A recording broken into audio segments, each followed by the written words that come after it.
Welcome to week 38 of the Design-O-Rama, the daily and weekly design challenges built to help support your effort to grow as a designer. This week we're focused on brand identity for experienced designers. And, to put my own, let's just call it personal spin on this, I feel like brand identity should be meaningful across all disciplines.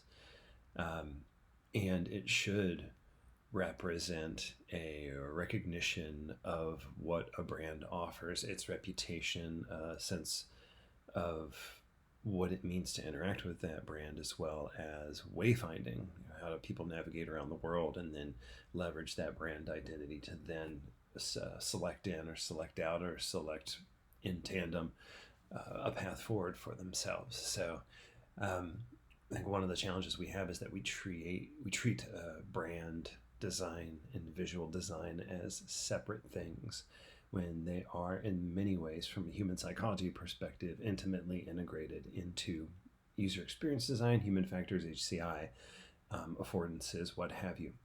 You can't separate them. And so this week we're going to craft a cohesive brand identity for a fictional startup. At least that's the foundation. You can certainly step a little bit to the left or right of this to make it something that works for you. But certainly make room to explore your personal design voice and interaction forward thinking through this process. So looking at day one here, create a logo.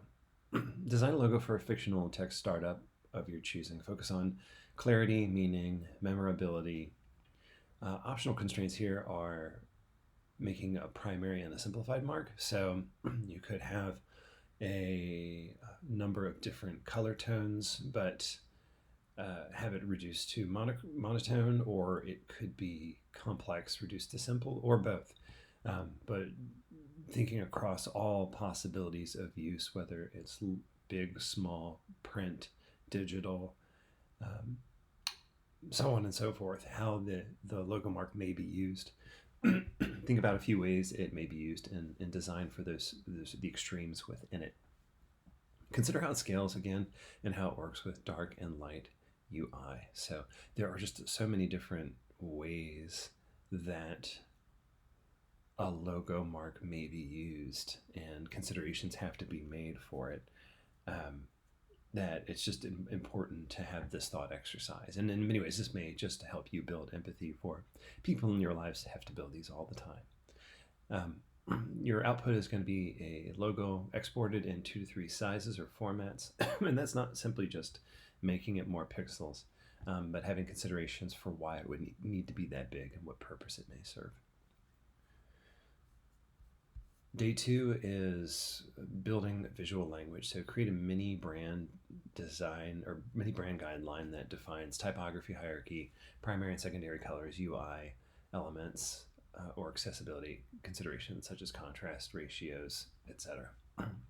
This is just a one-page style sheet. It should be relatively simple. I'd encourage you to think a little more deeply about it, but just go through the process of thinking about this and then going back through considerations for your audience, what size text they would need in normal use and special situations, as well as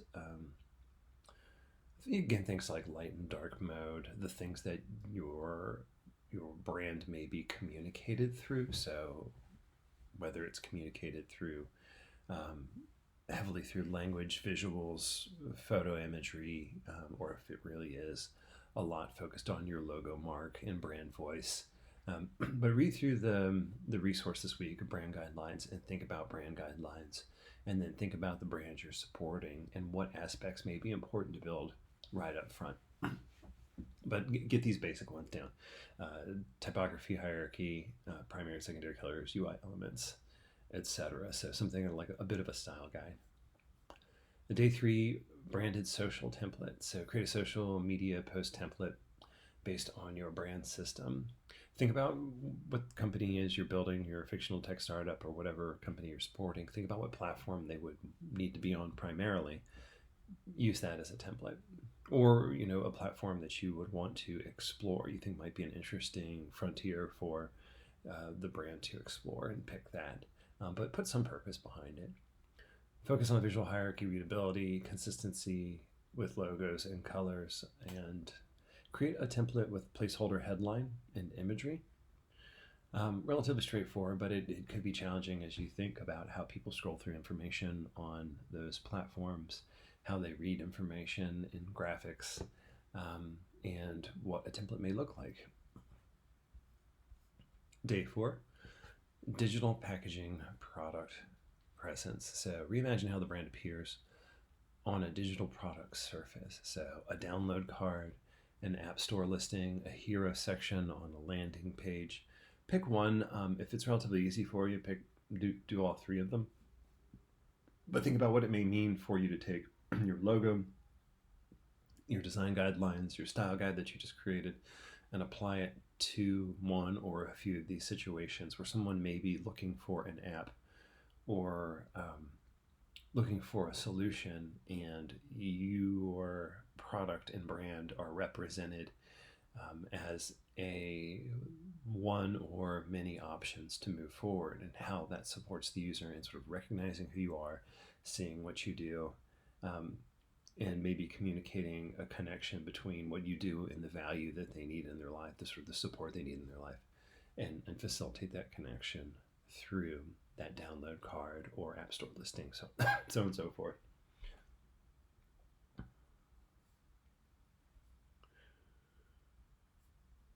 And then day 5, the personal signature element. Introduce a subtle personal touch into your brand identity in a way that strengthens the user's sense of connection and orientation. So this could be a micro interaction icon that reflects your personal symbol, a narrative tagline reflecting your values, pattern or illustration derived from a meaningful shape, a brand moment, like a delightful loading screen or detail. So it must enhance usability or emotional trust, not distract from it. And the output should be the before and after, showing how the signature enhances the experience. And this is a bit of a challenge, right? Because you're taking what you had set up as a brand identity for a tech startup, or whatever you picked at the beginning, and you're adding something that reflects your design sensibility, what you think is a meaningful or delightful moment in a brand experience, and you're integrating it into this brand guideline or this brand identity in a way that reflects your personal style, but also aligns with the brand identity. It doesn't detract from it.